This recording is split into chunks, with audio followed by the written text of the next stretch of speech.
Marlo Jensen, 29, stared at her phone in disbelief, the glow illuminating her tear-streaked face in the darkness of her apartment. You're banned from attending Eliza's wedding in person. Feel free to watch the livestream. Her own parents had sent this. 5 years of family secrets were about to explode, and the wedding she'd helped plan was happening in 48 hours. She picked up her keys. They thought banning her would silence the truth. They had no idea what she was capable of. Hey everyone, before I dive into how my sister's wedding turned into the most explosive family showdown of my life, I'd love to know where you're watching from. Drop your location in the comments, and don't forget to hit that subscribe button if you enjoy family revenge drama. Trust me, you'll want to stick around to see how karma finally caught up with the people who betrayed me. Growing up in our picture-perfect suburban Massachusetts home, my sister Eliza was always the golden child, valedictorian homecoming queen, and our parents' undeniable favorite. At 31, she was marrying Bradley Wilson, heir to a real estate empire, and my parents' dream son-in-law. I was the family disappointment, the one who'd ruined their reputation by becoming a journalist instead of following the family tradition of law school. Marlo, why can't you just be more like your sister? My mother's favorite refrain still echoed in my ears from childhood. While Eliza received extravagant birthday parties and designer clothes, I received practical gifts and constant criticism.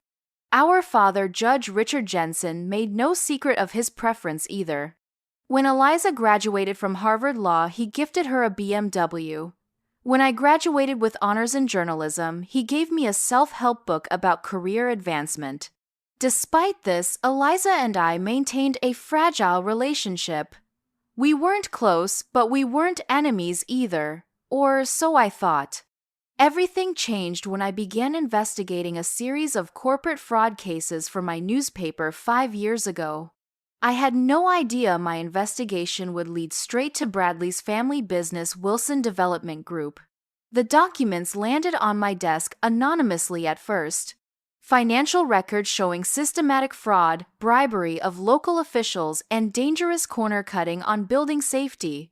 As I dug deeper, I discovered that Bradley himself was implicated, having personally signed off on falsified safety inspections that led to a building collapse that injured 17 people, mostly immigrant workers whose medical bills were never paid. When I approached my editor with the story, she was thrilled. This is Pulitzer material, Marlo. But when I mentioned who was involved, her expression changed. Bradley Wilson. As in your future brother-in-law, Bradley Wilson, I nodded, my stomach twisting into knots. I have to run the story anyway. People were hurt. The night before publication, I called Eliza to warn her. My hands shook as I dialed her number, rehearsing what I would say. This wasn't personal, it was my job, my ethical responsibility. Marlo, you can't do this, she pleaded after I explained. Bradley says those documents were stolen. This will ruin his family, the wedding, everything. People were injured, Eliza. They deserve justice. What about family loyalty? She shouted. You've always been jealous of me. Now you want to destroy my happiness too.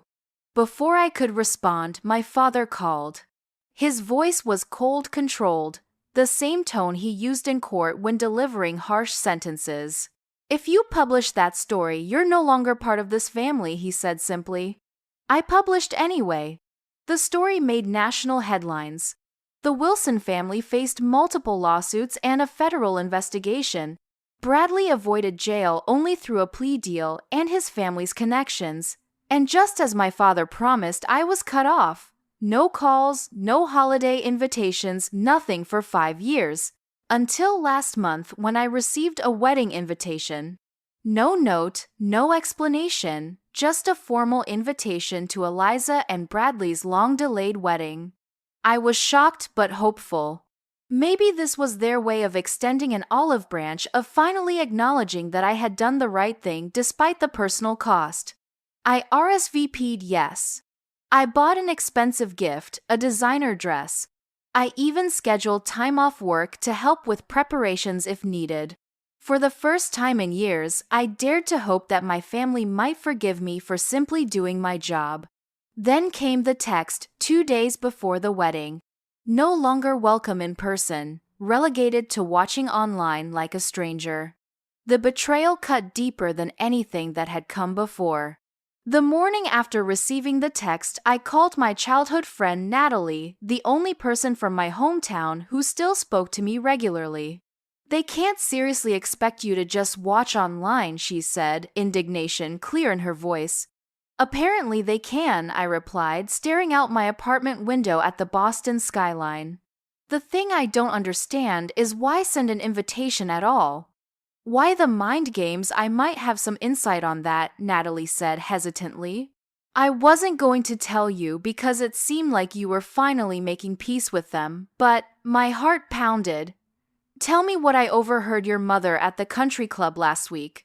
She was telling her friends that inviting you was Bradley's idea. Something about improving his public image by showing forgiveness toward the journalist who exposed him. Your parents went along with it because they're still trying to repair their social standing after your article." The realization hit me like a physical blow. So the invitation was never about reconciliation.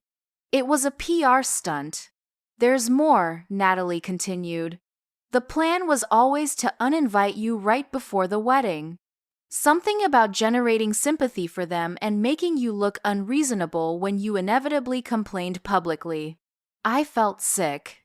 5 years of hoping they might eventually understand, might recognize that I'd done the right thing. All wasted. But beneath the hurt, a cold anger began to form. "Natalie, I need your help with something." "Anything," she responded immediately. "Are you still dating that IT specialist who works at the Grand Hampton Hotel, Marcus?" "Yes, why? Isn't that where Bradley's family is hosting the rehearsal dinner tonight?" There was a pause on the line. "Marlo, what are you thinking?" "I'm thinking it's time I learned exactly what my family has been saying about me behind my back for 5 years. And maybe find out if there's more to this story than I know." That night, thanks to Marcus granting me access through the service entrance, I slipped into the hotel's administrative offices wearing hotel staff attire. With his remote guidance, I accessed the security system and directed cameras toward the private dining room where my family was gathering. I sat alone in the dark office watching the rehearsal dinner unfold on the monitor. My parents looking older but as polished as ever. Eliza radiant in a cream designer dress. Bradley handsome and confident working the room like the born salesman he was. Old family, friends, relatives all laughing and celebrating. It hurt more than I expected seeing them all together, knowing I wasn't welcome. But I pushed the pain aside, focusing instead on their conversations, reading lips when the audio wasn't clear enough. For nearly an hour, nothing seemed relevant, just typical rehearsal dinner small talk. Then Bradley's father stood to make a toast.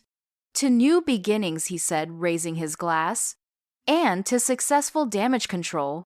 In 2 days, the Wilson name will be fully restored, our legal troubles behind us, and our newest development project approved by the City Council." My ears perked up at that. The Wilson Development Group had been under strict oversight since my exposé. How could they be launching a new project so quickly? The answer came moments later when my father stood for his own toast. As the newest appointed member of the Zoning Commission, I'm pleased to say that the Wilson Vista project has my full support. It's good to keep business in the family. I nearly gasped out loud. My father, a retired judge, had been appointed to the Zoning Commission 6 months ago, a fact I knew from local news. But he was now using his position to fast-track approvals for his future son-in-law's family business, the same business that had endangered lives with its previous shortcuts. I quickly took out my phone and started recording the screen. As the night progressed, the conversation became increasingly unguarded. Bradley joked about having a judge in the family making things so much easier than paying off the regular commissioners. My father laughed and mentioned how that unfortunate business from 5 years ago was finally being put to rest. Then came the moment that truly shocked me. My mother, after several glasses of wine, began discussing me directly. I still think inviting Marlo was risky, she said to Eliza.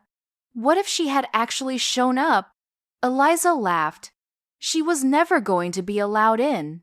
The invitation was just to get the press off our backs about the family rift. Dad's appointment to the commission has been under scrutiny, and Bradley's family needed to show reconciliation for their investors. Well, my father interjected once, the development deal is finalized next week, it won't matter anymore. The Wilson Vista project will make us all very comfortable. The family trust is nearly depleted after covering our legal expenses from Marlo's little exposé. My head spun. The family trust depleted, I had always assumed my parents were financially secure, and my article actually impacted them that severely. But more importantly, it seemed my father was now directly profiting from his relationship with the Wilsons through this new development deal. Just as I was processing this information, Bradley pulled my father aside for what appeared to be a private conversation. I quickly adjusted the camera angle and increased the volume. The environmental report came back on the Vista property, Bradley said quietly. There's contamination from the old factory that was there. Cleanup would cost millions and delay the project by years. My father frowned. Can it be handled discreetly? Bradley nodded. We've already arranged for a different lab to produce a clean report. As long as the commission approves quickly before anyone else starts asking questions, we're golden. And the local residents. The site borders that working-class neighborhood. Bradley shrugged. What they don't know won't hurt them. Besides, most of them are renters anyway, not voters who matter to the commission. I felt sick. They were knowingly planning to build on contaminated land, potentially exposing an entire neighborhood to health risks. And my father, a man who had lectured me my entire life about integrity and justice, was complicit. As I sat there, evidence accumulating on my phone, a plan began forming in my mind. This wasn't just about my personal grievance anymore. This was about preventing another Wilson development disaster, potentially one with even more devastating consequences than the last. I slipped out of the hotel the same way I had entered, my mind racing with what to do next. The wedding was in 36 hours. Not much time to act, but perhaps just enough. By dawn, I had barely slept, my journalist instincts in overdrive. The evidence I'd gathered was damning, but incomplete. I needed more official documents, the real environmental report, proof of the connection between my father's appointment and the Wilson development deal. I called my editor Diane, explaining what I'd discovered. She listened without interruption. This is bigger than family drama now, Marlo, she said when I finished. If they're covering up environmental contamination, that's a public health issue. But you need to be careful. Your objectivity will be questioned given your family connection. I know, I replied.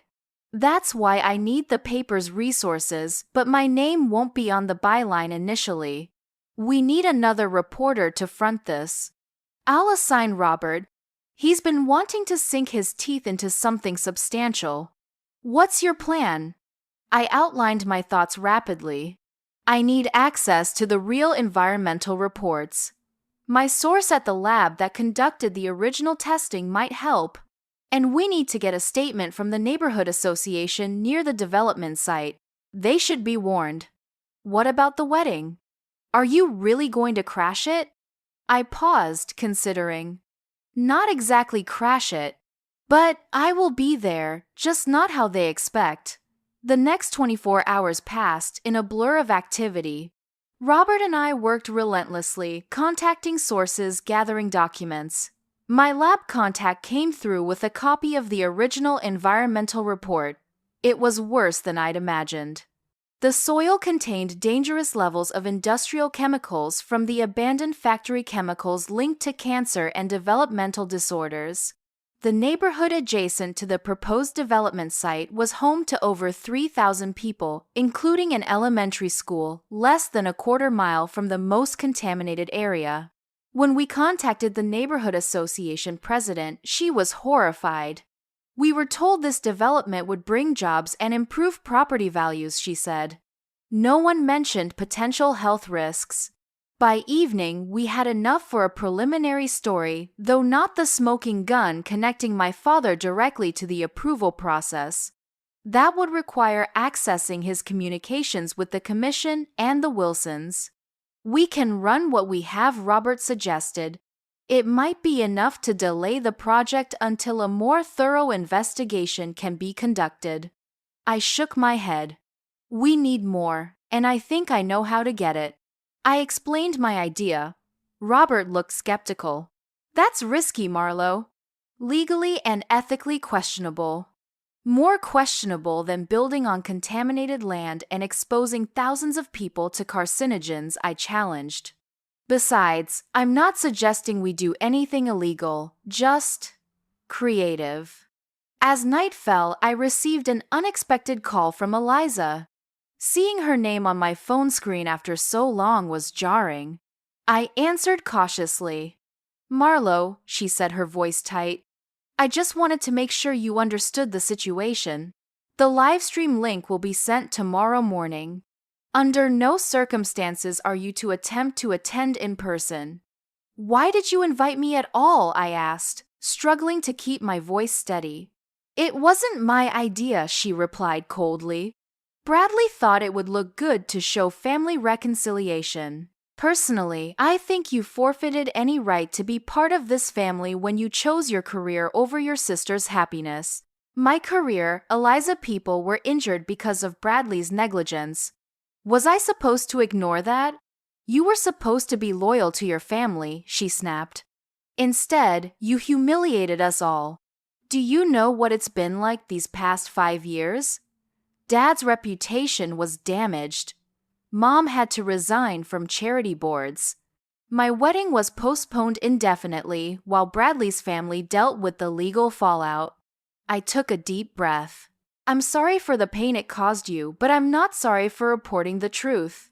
And if you're still marrying Bradley, you must believe he's changed, learned from his mistakes. There was a long pause. People make mistakes, Marlowe. Bradley made things right with the people who really matter. You mean the people with money and influence, I countered? Not the workers who were injured. Those people were compensated, she said dismissively. It's over. Bradley's family has moved on to new projects, bigger things. Like Wilson Vista, I asked innocently. There was a sharp intake of breath on the other end. How do you know about that? I'm a journalist, Eliza. It's my job to know things. I paused, then added, does it bother you at all that Dad's using his position to fast-track approvals for Bradley's family? That's not, she began, then stopped. You don't know what you're talking about. Dad is simply supporting a project that will bring jobs and development to the community, even if that development is on contaminated land. The silence that followed told me everything I needed to know. She wasn't completely ignorant of the situation. Goodbye, Marlowe, she finally said. Enjoy the live stream. After she hung up, I sat motionless for several minutes processing the conversation. There had been something in her voice, not just anger, but fear. She knew more than she was admitting, and that knowledge was weighing on her. I picked up my phone again and called Natalie.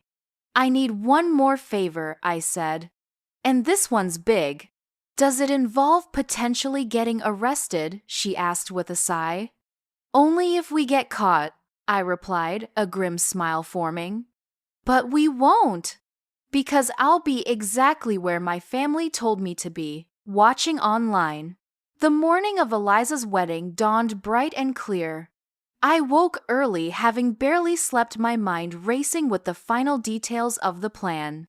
Robert had been working through the night preparing our story with the evidence we had, while I focused on obtaining the missing pieces. I checked my email and found the promised livestream link from the wedding coordinator. My family had at least followed through on that much. The ceremony would begin at 2:00 p.m. at the prestigious Langham Hotel in downtown Boston, with a reception to follow in the grand ballroom. My phone rang. It was Natalie. "Everything's ready on my end," she said without preamble. "Marcus adjusted the hotel's internal network as you requested. When you log into the live stream, you'll have access to more than just the ceremony feed. And the other matter, your special equipment, will be waiting for you at the service entrance. My cousin works in catering there. She'll let you in and show you to the control room." "Thank you, Natalie. I know this is asking a lot. After how your family's treated you, this is the least they deserve. Besides, if what you suspect about that development project is true, this goes beyond personal revenge."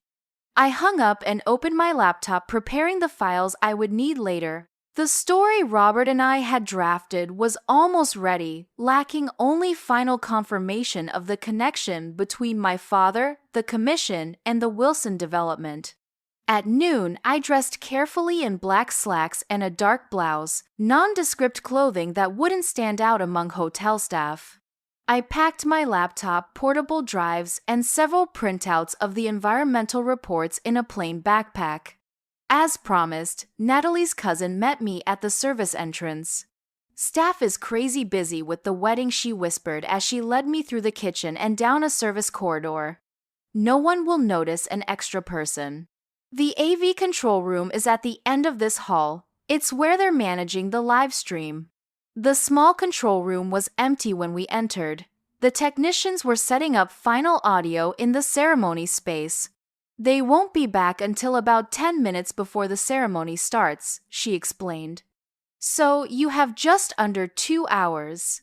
"That's plenty," I assured her. "Thank you."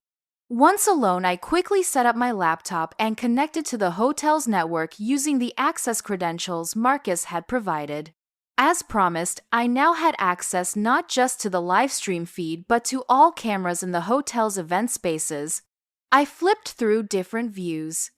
The ceremony space being decorated with elaborate floral arrangements, the reception ballroom with its elegant table settings, and various preparation rooms. In one, I spotted Eliza in her wedding gown surrounded by bridesmaids and my mother all fussing over final details. The sight of them brought a pang of sadness. In another reality, I would have been there too, helping my sister prepare for her big day. But that wasn't the world we lived in. I refocused on my task, switching camera views until I found what I was looking for.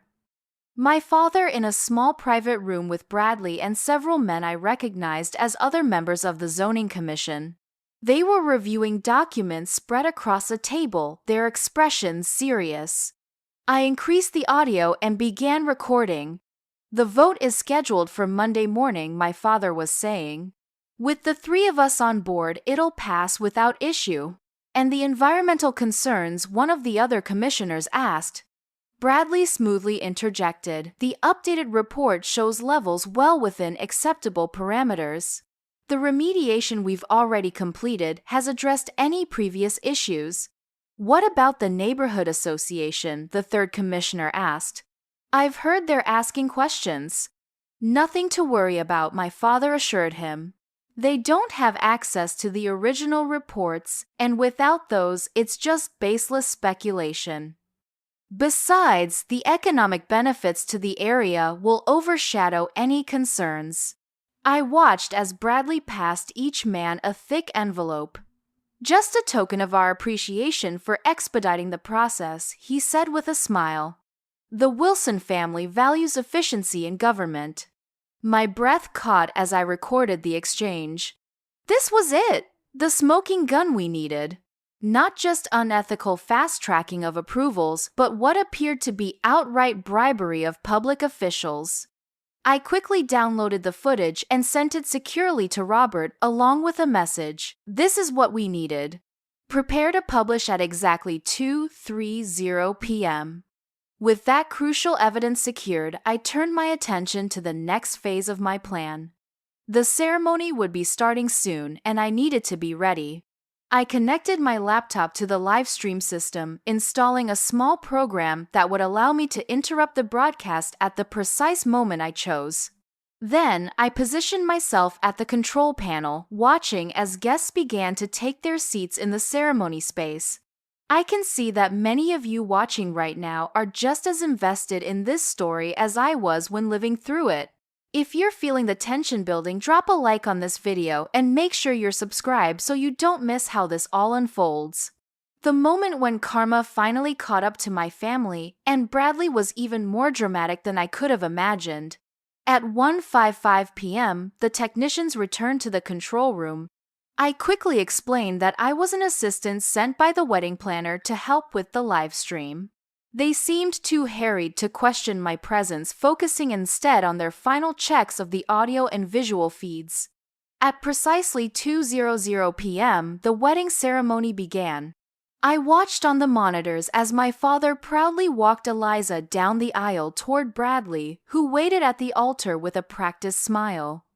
My mother sat in the front row, dabbing at her eyes with a handkerchief. The perfect family picture, minus one inconvenient daughter. The ceremony proceeded smoothly. The minister spoke about love and commitment, family bonds, and new beginnings. The irony wasn't lost on me. As the couple exchanged vows, I checked my watch. 2:28 p.m. Almost time. Just as Bradley began to say I do, I received a text from Robert. Story is live on the website. Ready when you are. I took a deep breath and activated my program. On all the screens in the control room, the live stream suddenly split. The wedding ceremony continued on one side, while on the other appeared a news headline, "Breaking Corruption and Cover-Up in Wilson Vista Development Project." The technicians looked at the screens in confusion. "What's happening?" one asked. "I believe someone's hacking your feed," I said, innocently stepping back as they frantically tried to fix the problem. But it was too late. The same split screen was now showing on the live stream, being watched by distant relatives, friends who couldn't attend, and, most importantly, me, the banished sister who had been told to watch online. In the ceremony space, no one yet knew what was happening on the broadcast. The minister had just pronounced Bradley and Eliza husband and wife when the doors at the back of the room burst open. Police officers and representatives from the district attorney's office entered, followed by news reporters who had been tipped off about the corruption story. On the monitors, I watched as confusion swept through the crowd. My father's face drained of color as he spotted the district attorney, a woman who had once worked under him as a prosecutor before he became a judge. "Richard Jensen," she announced clearly, "you and your associates are wanted for questioning regarding allegations of bribery and ethics violations in connection with the Wilson Vista Development Project." The perfect wedding dissolved into chaos. Guests stood craning their necks to see what was happening. Bradley's father began arguing loudly with the officers. My mother appeared to be on the verge of fainting. And in the midst of it all stood Eliza and Bradley. Their perfect moment shattered the live stream, capturing everything for posterity and for all those viewers who had been instructed to watch from afar. I should have felt vindication, triumph even. But watching my sister's face crumple in humiliation and shock, I felt a surprising pang of regret. Not for exposing the truth, that had been necessary, but for the public manner in which it had happened. As officers began escorting my father and the other commissioners out, I slipped from the control room. My work was done. The truth was out, and the neighborhood would be protected from development on contaminated land. What I didn't expect was to run directly into Eliza in the hallway. She had fled the ceremony, chaos still in her wedding gown, mascara streaking down her face. For a moment, we both froze, staring at each other in shock. "You," she whispered, realization dawning. "This was you. I didn't deny it. The development was on contaminated land, Eliza. People could have been seriously harmed. So you ruined my wedding to stop it. Couldn't you have waited just one day? Would you have preferred I wait until after your honeymoon, when the bribes had been fully processed and construction had begun? How many more days of blissful ignorance would have been enough?" She had no answer to that, her hands clenching into fists at her sides. Your timing was deliberate, she finally said. This was about revenge. I considered denying it, but honesty seemed the only path forward. The timing wasn't coincidental, I admitted. But this wasn't just about revenge. It was about justice, for the neighborhood that would have been poisoned for the officials who were corrupted, and yes, for me too. For 5 years of being cast out for doing the right thing. Tears welled in her eyes. You've destroyed everything. Again. No, Eliza. I didn't destroy anything. I revealed what was already broken. I stepped closer to her. Did you know about the contamination? About the fake environmental reports? She looked away. I heard Bradley and Dad discussing concerns. But Bradley assured me it wasn't serious, that everything was being handled properly. And you believed him, after what happened last time. He's my husband, she whispered. I wanted to believe he'd changed. In that moment, I saw my sister clearly, perhaps for the first time. Not the golden child who had everything, but a woman who had made compromises to maintain the appearance of perfection, who had possibly trapped herself in a relationship with a man who would always put profit above ethics. I'm sorry it happened this way, I said, and meant it. But I'm not sorry for exposing the truth. Before she could respond, shouts echoed from the ceremony room. Bradley was calling her name, panic evident in his voice. She gave me one last look, hurt, angry, but with something else there too. Something that might eventually grow into understanding. Goodbye, Marlowe, she said, and turned to go back to her new husband and the chaos that awaited them. I slipped out a side entrance, my part in this family drama finally complete. As I walked away from the hotel, my phone buzzed with notifications. The story was spreading rapidly across news outlets, social media was ablaze with commentary, and my editor was calling. The truth was out. The neighborhood was saved. And as for my family, well, some bridges once burned can never be rebuilt. But I had done what was necessary, what was right. Just as I had 5 years ago. The week following Eliza's wedding was a whirlwind of activity. The story Robert and I broke made national headlines not just because of the environmental cover-up, but because of the dramatic timing and circumstances of the revelation. Wedding crashed by corruption scandal, read one headline. Judge's daughter exposes family bribery during sister's wedding, proclaimed another. My name was everywhere. My 5-year-old expose of the Wilson family resurrected and re-examined in light of this new scandal. My editor Diane called me into her office 3 days after the wedding. I entered cautiously, unsure if I was about to be praised or reprimanded for my unorthodox methods. Close the door, she said, her expression unreadable. Once I sat down, she slid a folder across her desk. The publisher wanted me to give you this. I opened it slowly, finding a formal letter inside. My eyes widened as I read. It was a commendation and a promotion offer. Senior investigative reporter with a substantial raise and dedicated resources for future investigations. They're impressed, Diane explained. Not just with the story itself, which is massive, but with your persistence and commitment to the truth, even at great personal cost. I'm surprised. I admitted. I thought there might be concerns about my personal involvement, my objectivity. Oh, there were discussions about that, she confirmed with a wry smile. But ultimately, the fact that you recognized the conflict of interest and brought in Robert as co-author demonstrated professional judgment. And the evidence speaks for itself. This wasn't a vendetta. It was legitimate journalism with significant public interest implications. I accepted the promotion with mixed emotions. Professional validation was gratifying, but it couldn't fill the void left by my fractured family relationships. As the investigation progressed, the full extent of the corruption became clear. My father and 2 other commissioners were charged with accepting bribes. Bradley's father faced multiple counts of fraud, bribery, and environmental violations. Bradley himself was implicated, though his lawyers were already working to distance him from the worst of the allegations. The Wilson Vista project was permanently canceled and the land was designated for environmental remediation. The neighborhood association that would have been affected organized a community meeting to thank me and the newspaper for exposing the danger. Standing before those families, parents holding children who might have grown up playing on contaminated ground, I felt a certainty that I had done the right thing despite the personal cost. What I didn't expect was the email that arrived in my inbox a week after the wedding, the sender Eliza Jensen Wilson. I stared at her name for several minutes before finding the courage to open it. Marlo, it began simply. I'm writing from a hotel room in Bermuda.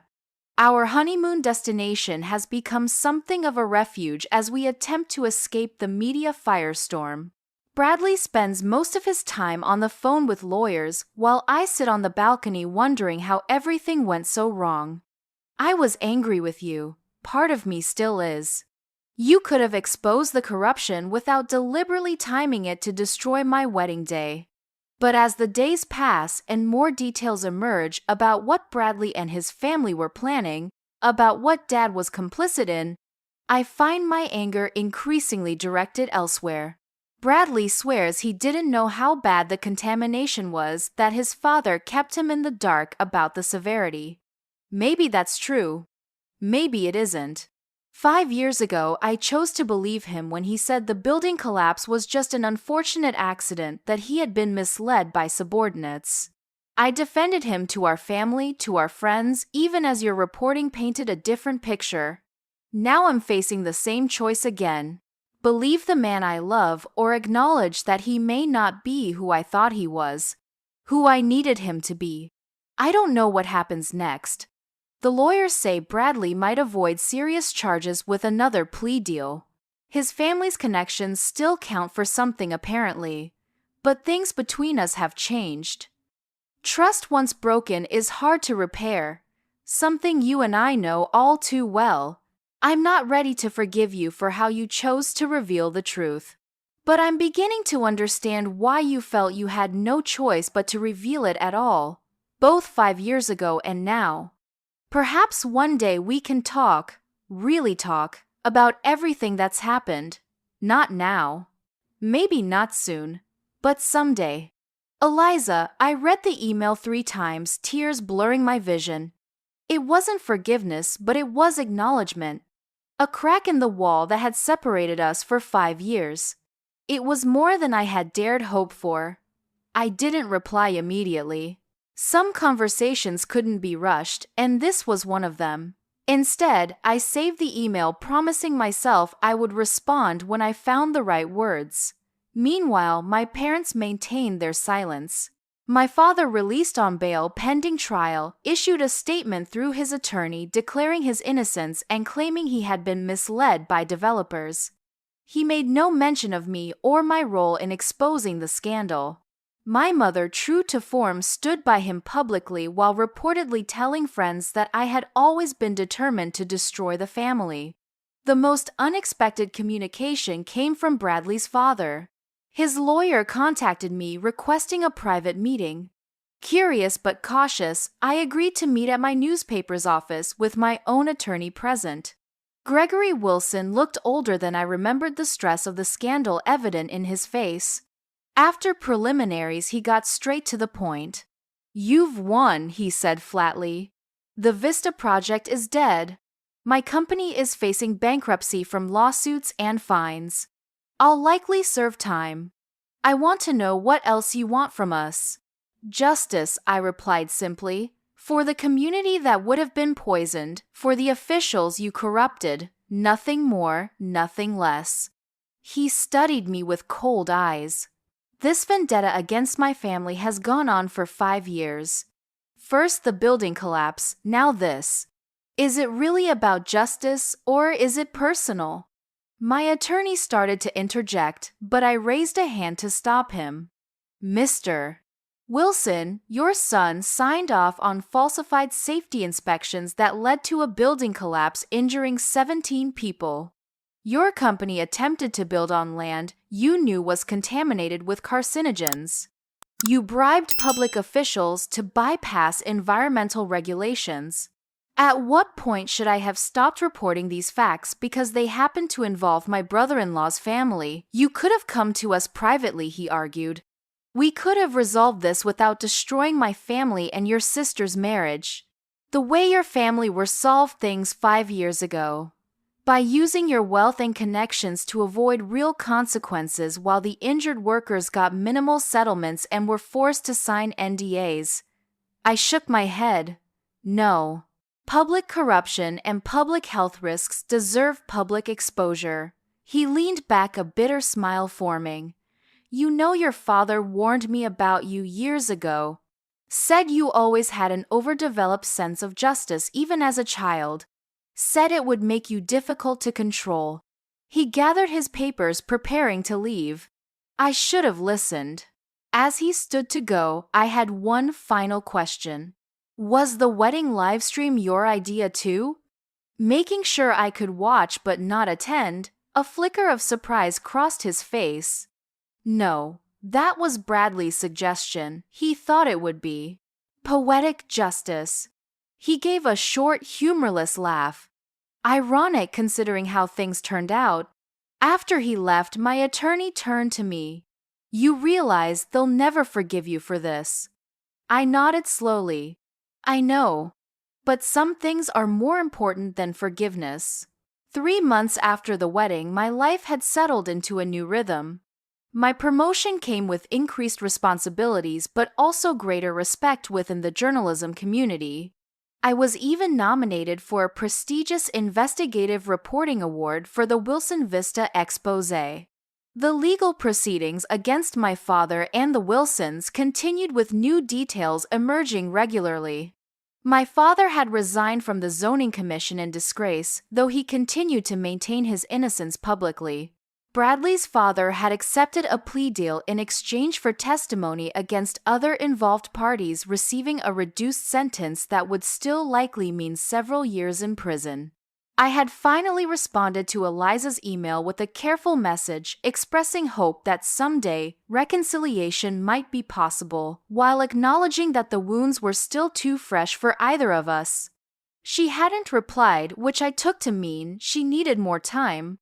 Or perhaps she had decided after reflection that some bridges couldn't be rebuilt after all. It was a rainy Tuesday evening when the unexpected knock came at my apartment door. I wasn't expecting visitors and approached cautiously, peering through the peephole. My heart nearly stopped. Eliza stood in my hallway, hair damp from the rain, looking nervous but determined. I opened the door slowly, uncertain what to say. 5 years of estrangement followed by the wedding disaster had left me without a social script for this situation. "Can I come in?" she asked quietly. I stepped aside wordlessly, watching as my sister entered my apartment for the first time. She glanced around, taking in the bookshelves, the framed journalism awards, the comfortable but modest furnishings. "Nice place," she commented, removing her wet coat. "Thanks," I replied, still processing her presence. "Can I get you something, coffee, wine?" "Wine would be good," she admitted. "It's been a difficult day." I poured 2 glasses of Cabernet, and we settled on opposite ends of my couch, the space between us filled with 5 years of unspoken words. "I filed for separation today," she said abruptly, staring into her wineglass. I tried to hide my shock. I'm sorry." She gave a bitter laugh. "Are you? This is what you wanted, isn't it? My marriage destroyed just like you destroyed the Wilson family business. That's not I," began, then stopped myself. "I never wanted you to be hurt, Eliza. I just couldn't ignore what they were doing." She nodded slowly. "I know. That's why I'm here, actually." She took a deep breath. After the wedding, when we went to Bermuda, I started asking Bradley questions. Real questions, not accepting his vague reassurances like I had before. And when he realized I wouldn't stop asking, he changed. Changed how he became cold, dismissive. Said I was being paranoid, that I was letting you poison my mind against him. She took a long sip of wine. But then I found something on his laptop. Emails between him and his father discussing the environmental report. From 6 months ago, her eyes met mine, pain evident. He knew Marlowe. He knew exactly how contaminated that land was. He knew children could get sick. And he didn't care.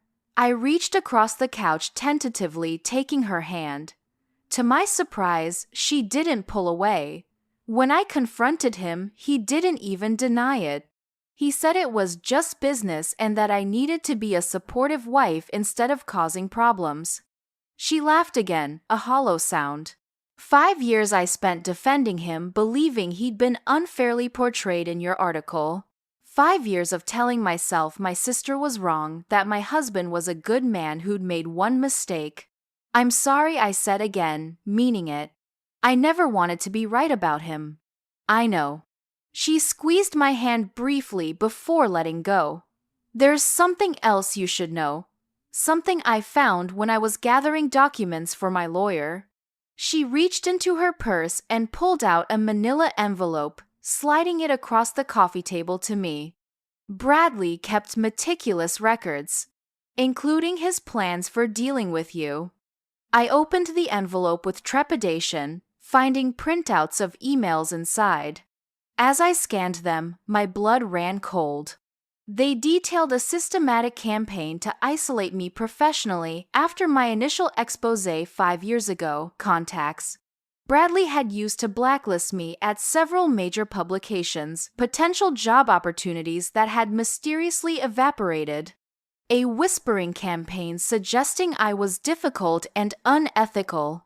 He was determined to make sure you paid for what you did, Eliza explained quietly.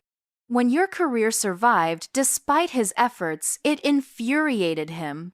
The wedding invitation was part of a plan to humiliate you, invite you, then publicly uninvite you at the last minute. He thought it would make any complaints from you seem like bitter jealousy. I set the papers down, processing this new information. So when I received the text saying to watch online, that was the final twist of the knife. His idea of perfect revenge. She looked at me directly. I went along with it. I was still angry with you. Still believed you had prioritized your career over my happiness. The irony wasn't lost on me. Bradley's attempt at humiliating me had instead provided the perfect opportunity for me to expose him. Why are you showing me this now? I asked. Because you deserve to know. And because, she hesitated, I need to apologize. For believing the worst about you. For not seeing what was right in front of me. You loved him, I said simply. We believe what we need to believe about the people we love. Until we can't anymore.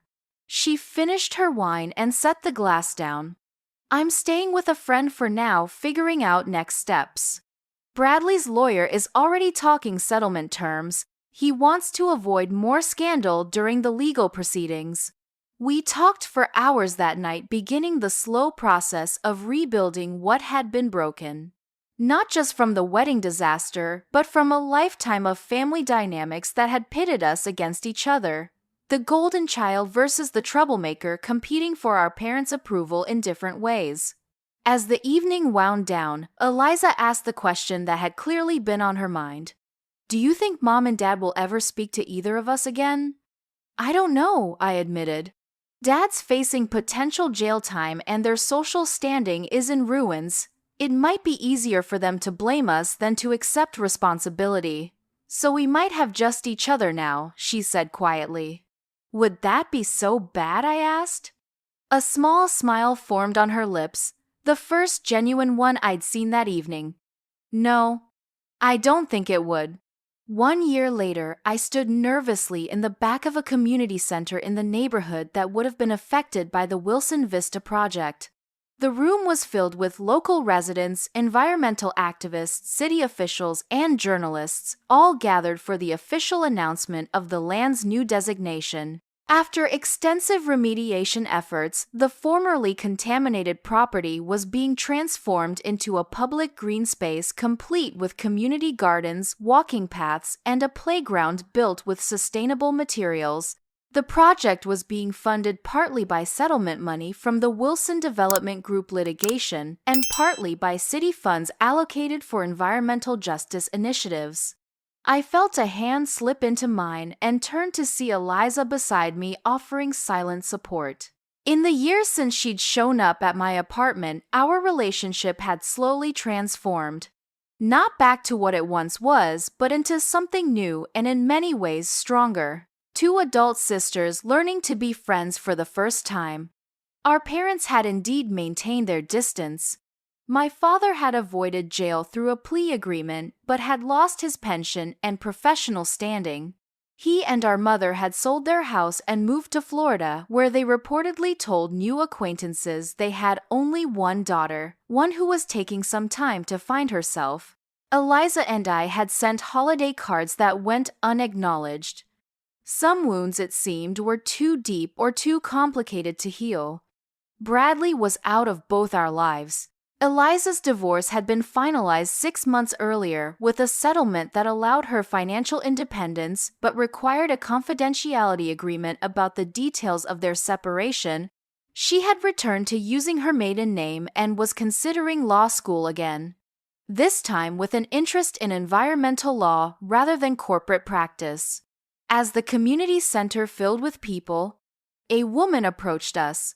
Maria Diaz, president of the neighborhood association, and now a city council member elected largely on the platform of environmental justice that had grown from the Wilson Vista scandal. Miss Jensen, she greeted me warmly. We're so glad you could join us today. Your work made all of this possible. I was just doing my job, I replied, the phrase automatic by now after a year of similar comments. Maria shook her head. No. You were doing what was right, even when it cost you personally. She turned to include Eliza in the conversation. Both of you paid a price for the truth. Eliza smiled politely but squeezed my hand tighter. She still struggled with public recognition of the scandal. The stares, the whispers, the occasional tactless question about what it felt like to discover her husband's corruption on her wedding day. The ceremony began with speeches from community leaders and city officials. I half listened, my mind drifting over the events of the past 18 months, from the wedding day revelation to today's celebration of something positive growing from those difficult circumstances. When Maria called my name, inviting me to the podium to say a few words, I froze momentarily. Eliza nudged me forward with an encouraging nod. Standing before the crowd, looking at the diverse faces of a community that might have suffered terribly if the Wilson Vista project had proceeded, I found myself at a rare loss for words. I was a writer more comfortable with the printed page than public speaking. A journalist's job is to tell the truth, I began simply. To shine light into dark corners, to give voice to those who might otherwise go unheard. Sometimes that truth is inconvenient. Sometimes it's painful, especially when it involves people you care about. I glanced at Eliza, who gave me a small smile. But the truth, however difficult, is always worth pursuing. This park represents what can happen when truth prevails over corruption, when community well-being is prioritized over profit, when we refuse to accept that some people's health and safety matter less than others. I gestured to the architectural renderings displayed on easels, the future green space that would replace what could have been a public health disaster. What you're building here isn't just a park. It's a testament to resilience, to justice, and to the power of an engaged community that refused to be silenced. I'm honored to have played a small role in making it possible. As applause filled the room, I spotted a familiar face in the crowd. My editor, Diane, who had become both mentor and friend throughout the past year. She gave me a thumbs up, her expression proud. After the ceremony, as people mingled over refreshments, Eliza and I found a quiet corner. Good speech, she said, bumping my shoulder lightly with hers. Thanks. I was terrified, couldn't tell. You're getting better at the public side of this award-winning journalist thing, I grimaced. The investigative reporting award I'd received had brought unwanted attention, including interview requests where reporters seemed more interested in the family drama than the actual journalism. I'd declined most of them. Do you ever regret it? Eliza asked suddenly. How everything happened, I considered the question seriously. I regret that it hurt you. I regret that it had to be so public, so dramatic. But exposing the truth, no, I can't regret that. She nodded thoughtfully. I think I would have figured it out eventually. Who Bradley really was. But your way was certainly. I'm definitive. Subtle has never been my strong suit, I admitted. We both laughed, the sound a reminder of lighter moments from our childhood before competition and resentment had come between us. As we prepared to leave the event, Maria approached us once more, this time with an official-looking certificate. We wanted you to have this, she said, handing it to me. The city council voted to name the central garden after you. I stared at the certificate in shock. That's really not necessary. It's absolutely necessary, she interrupted firmly. Jensen Garden will remind everyone who visits of the importance of standing up for what's right, even when it's difficult. Later that evening, Eliza and I sat on my apartment balcony sharing a bottle of wine and watching the city lights come alive as dusk fell. Jensen Garden, she mused. Dad would be so annoyed that your name will be on a public space instead of his. I laughed. Maybe that's why they did it. One final twist of karma. Speaking of karma, Eliza said, setting down her glass, I got an interesting phone call yesterday. From Bradley's ex-fiancée, the one before me. Rebecca, I recalled the name from my research years ago. I thought she moved abroad. She did, but she's been following the whole saga online and reached out. Apparently, Bradley did something similar to her family's business years ago. Used their connections, then discarded them when they were no longer useful. Eliza shook her head. She wanted to thank me for finally exposing him, said she wished she'd had the courage to do it herself. So you're not the only one, I said softly. No. Just the one who married him anyway, despite the warning signs. She gave a self-deprecating smile. At least I finally saw the truth, even if it took a very dramatic wedding day revelation to get me there. We sat in comfortable silence for a while, the weight of the past gradually giving way to possibilities for the future. My career was thriving with opportunities I might never have had if Bradley's attempts to blacklist me had succeeded. Eliza was finding her own path, her natural intelligence and determination now directed toward causes she genuinely believed in, rather than pleasing our parents. You know, Eliza said eventually, when I was a little girl, I used to be jealous of you. I nearly choked on my wine. What, you were the golden child, the perfect daughter, I was the obedient one, she corrected. The one who did everything they asked, who followed every rule. But you always knew who you were, what you believed in. I envied that certainty, that courage, even when it got me in trouble, especially then. Because no matter how much they yelled or punished you, you never stopped being exactly who you were. She turned to face me directly. I'm trying to find that courage now. Better late than never, right? I raised my glass to hers. To late bloomers and second chances. As we clinked glasses, I realized that sometimes the most unexpected consequence of seeking justice is finding your way back to yourself, and sometimes, if you're very lucky, back to the people who matter most. I want to thank all of you for staying with me through this entire story. If you've ever experienced family betrayal or had to stand up for what's right when it cost you personally, I'd love to hear about it in the comments below. And if this story of karma and family justice resonated with you, please hit that like button. Subscribe to my channel for more real-life drama stories and share this video with someone who might need to hear that. Sometimes doing the right thing, even when it's hard, is always worth it in the end. Remember that family isn't always about blood. Sometimes it's about who stands by you when the truth comes out. Until next time.